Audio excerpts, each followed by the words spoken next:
Hey, what's up? There's a fad right now of so-called digital nomadism, taking the word nomadism and using it to encourage people to live a certain kind of reckless and irresponsible life. And for me, it's very strange to reflect on it because that's a life I feel I was forced into living, that I didn't want to live, but that circumstances beyond my control forced me to live for many, many years. I know what it's like to live out of an apartment in Hong Kong and to be prepared to pack up and move to another city the next month or the next week at any time. I lived that way for many, many years in Asia, but in reality, even when I lived in Europe and in Canada, for most of my adult life, that was how I was living, with no sense of permanence. For many, many years, I remember saying to my ex-wife, I had lived without owning a table, just even investing in furniture. You do the bare minimum or less because at any given time, you've got to pack it in and move on. The type of nomadism I suffered or I endured, including episodes such as being exiled from Laos. Laos is a small country in Southeast Asia, with death threats from government officials. When I left Laos, I had nothing but my backpack and my bicycle.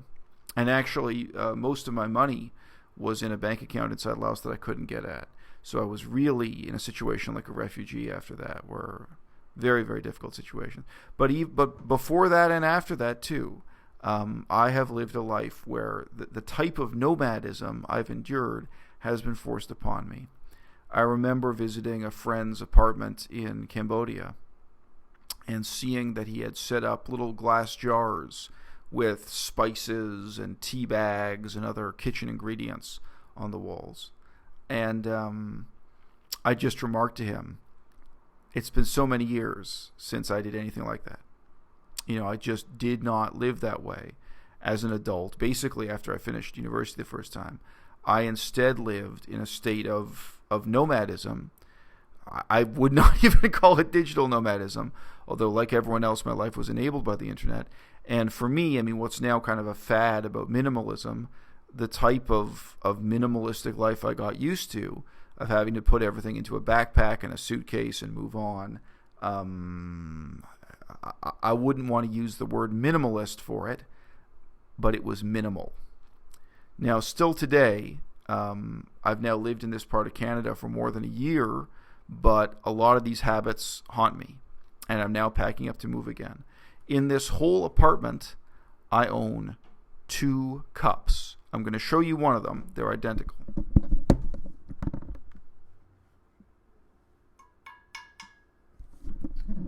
That's a metal cup, aluminum cup. I own 2 cups. I own no glasses. I own no other mugs. That's it. 2 cups. So I can wash one and the other one's ready to go. That's it. I own 2 bowls. They're also stainless steel. You've actually seen them on camera in some of my videos. 2 bowls. No plates. No other dishware of any kind. 2 bowls. So it's not possible for me to let dirty dishes stack up in the kitchen. At any one time, one of the bowls is in use and the other one's being washed or on the shelf. That's it. So it is strange for me to see people praising or glorifying a lifestyle, so-called digital nomadism, so-called minimalism, and the permanent vacation, as I call it, under many different headings. Glorifying a lifestyle, especially in Asia, of quitting your job in the Western world, of quitting your hometown, of leaving behind your cares and responsibilities in America, Canada, or England, to seek out this kind of life in Thailand. Now, I did live in Thailand. It adds up to quite a lot of time. Thailand is one of the places I lived, but for me, it wasn't a vacation. I was in Thailand because of a combination of humanitarian interest, seeking humanitarian work, research interest that includes language and historical work. I was there partly because of the jobs I could get. And when I first arrived in Thailand, I was employed by the museum service, the National Museum Service of the country. I actually attended meetings in the equivalent to their parliament building. It's actually a building that's just called Government House. I met senior government officials. So when I first went there, I had a reasonable paying job that let me save up a little money. And then when I quit that job, then I was truly nomadic, to say the least. I was really in a situation of being homeless. I ended up living in Vientiane, the capital city of Laos. But again, I was driven to be there, ultimately by ambitions. I've said many times on this channel, ambition is not just about money. Ambition can be about accomplishing all kinds of things, like humanitarian work, and ambition ultimately is about shaping the type of person you want to be. Now, anyway, I had a lot of reservations about Thailand, but Thailand, Laos, Cambodia, Myanmar, Sri Lanka, there's a large part of the world that I wanted to devote the rest of my life to, both in terms of scholarship and in terms of humanitarian work. But the disadvantages of nomadism were obvious to me from the start. Before I embarked on that journey, I knew what it was to live in one place in Toronto. I knew what it was to go to City Hall and give depositions at City Hall. I knew what it was to be involved in local politics. And Canada is not that big a country. If you keep showing up at Parliament, any Parliament, whether it's provincial, federal, or local, something like City Hall, if you just show up regularly, the politicians start to recognize you. Some of the politicians there, they knew me even if they didn't know my name. Like, I can remember one of the famous politicians at the time, guy who later ran for Prime Minister of Canada. But I remember when I was there, he referred to me as our bald friend. He'd heard me speak at a few things. He knew I was the guy who stood up, and I don't blame him for not remembering my name. It's not my point. My point is that politics is actually small enough. When you start participating, even in a totally informal volunteer capacity, people start to recognize you, including people in power. And if you have any talent, if you're contributing anything positive, they'll remember you positively. So I was very much aware of the local and pragmatic aspect of politics. And again, I can say actually for myself, autobiographically, for me that was also partly a way to escape the madness of abstract and international politics. I knew the insanity of communism, of left-wing extremism in general. I knew history on the level of wars, international politics, this kind of great conflict. And I knew that someone like myself could not make a positive contribution in those areas. But someone like myself could show up at City Hall, do research that was relevant to the issue being debated that day at that meeting at City Hall. I could show up and give a deposition that showed that I had analyzed the facts, that I knew something the government didn't know or didn't notice.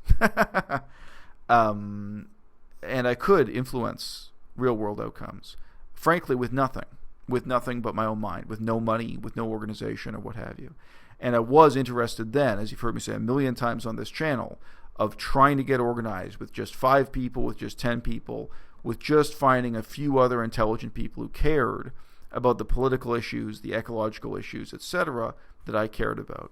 And if you had the humility and the pragmatism, I knew on that level you could make a difference. But all of that is rooted in and relies upon commitment to a place. Ultimately, you have to have a fixed address. Now, you've heard me remark in a recent video here, by contrast, when I lived in Hong Kong, I felt that I was just there temporarily. I was just there for the money. I wouldn't even say a nomad. I was an expatriate. I had a job in Hong Kong. I was going to do that for a certain number of months. I didn't know for how many months. Living in a very uncertain situation there too. But I knew at some point my clothes go back in the suitcase, I get back on the airplane and I leave, and that's it. And politics in Hong Kong were fascinating and extreme. The ecological situation is extreme. Many of the problems are extreme. But I knew this is not for me. This is not my fight, and I don't want to pretend. And that's partly an emotional and subjective decision. I did not feel that way about every country I lived in as a foreigner. For an extreme contrast, in Taiwan is also culturally Chinese, but Taiwan is a separate country in effect. In Taiwan, I did want in. In Taiwan, not only was I was really passionate about the local politics, Found it tremendously rewarding just to read the newspapers there and follow what was happening from week to week. Reading the newspapers in English, I wasn't reading in Chinese. In Taiwan, I was both interested in and embarked on a long-term plan of going to law school, becoming a lawyer, and practicing law locally within Taiwan, and so that I could be part of those ongoing political questions. And in Taiwan, above all else, I really had deep respect for their democratic system.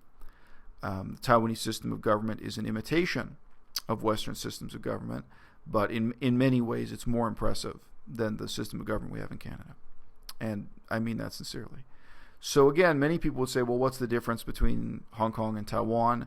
There are myriad differences, many objective differences that really exist in the world politically and actually, physically.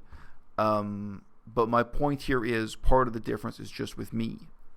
When I was in Taiwan, I felt that I could stop being a nomad there, that was somewhere I could live long term, where I could commit to the education system, the political system, become part of that society, become committed to and engage with local politics at City Hall, at whatever humble level I felt I could make a difference at. And I was willing to do that. And of course, that involved years of learning the language, and I was willing to ultimately go to law school and become a lawyer there or get some similar credential. I did a lot of research related to all those options, the different diplomas I could get, the different roads to achieve that, and so on. And of course, at the time, I was married to a woman who was completely fluent in Chinese. In spoken Chinese, she was completely fluent.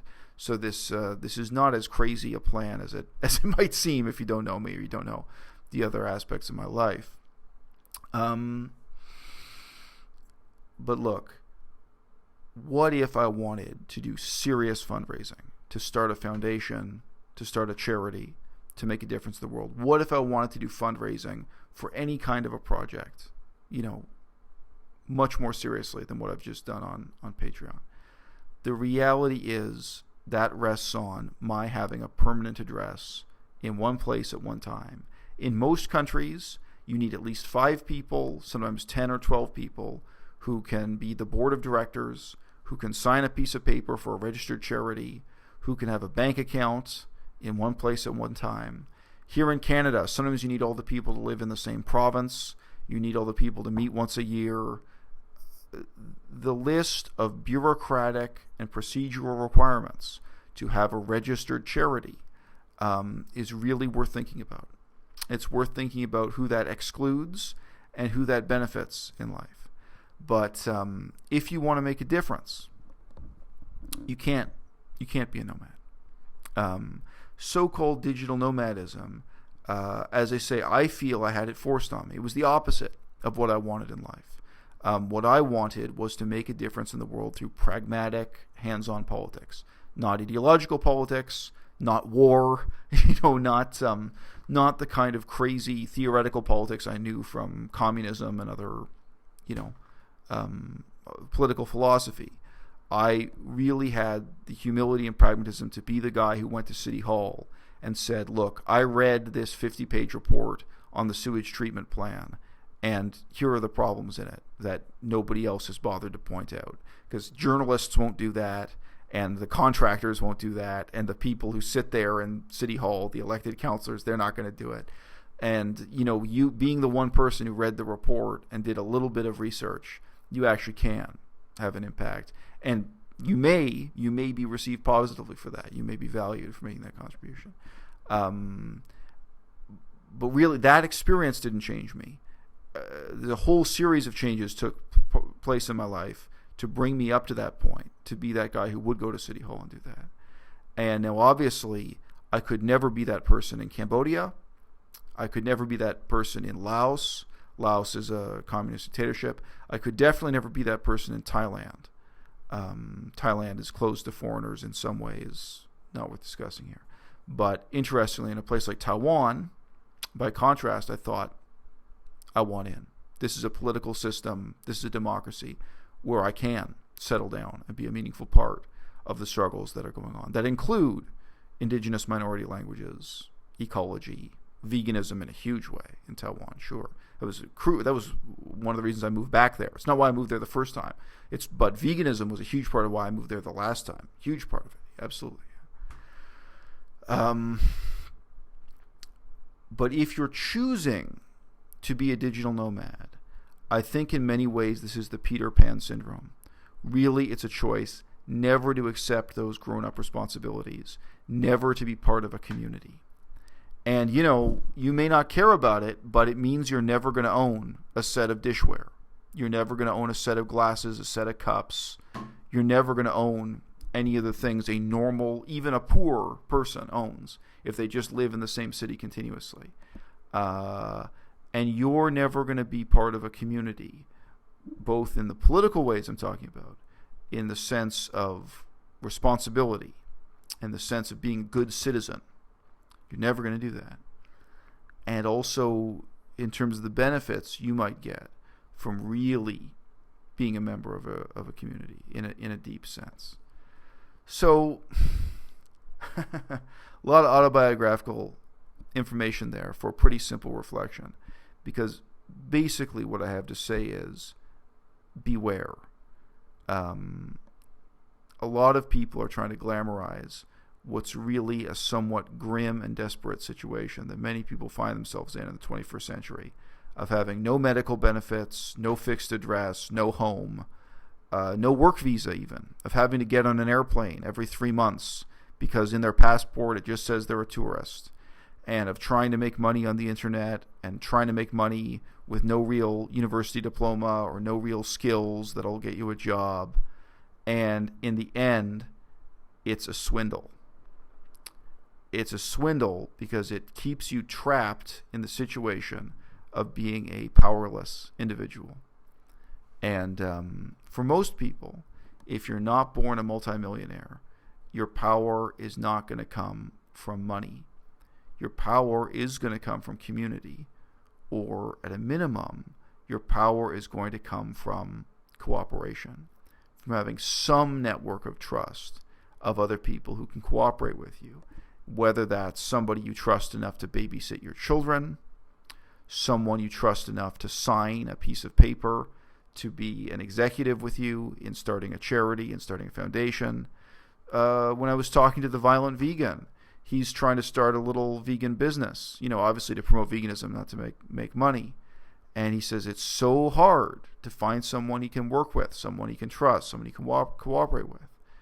Well, if you fly all over the world and never build up, a home base in one place, that kind of trust, cooperation, reliance on other people, that's real community.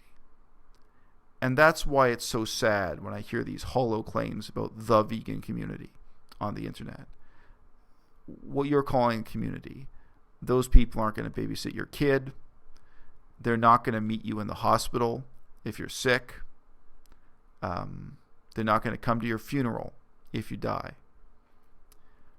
When you have a problem, will they really help you out?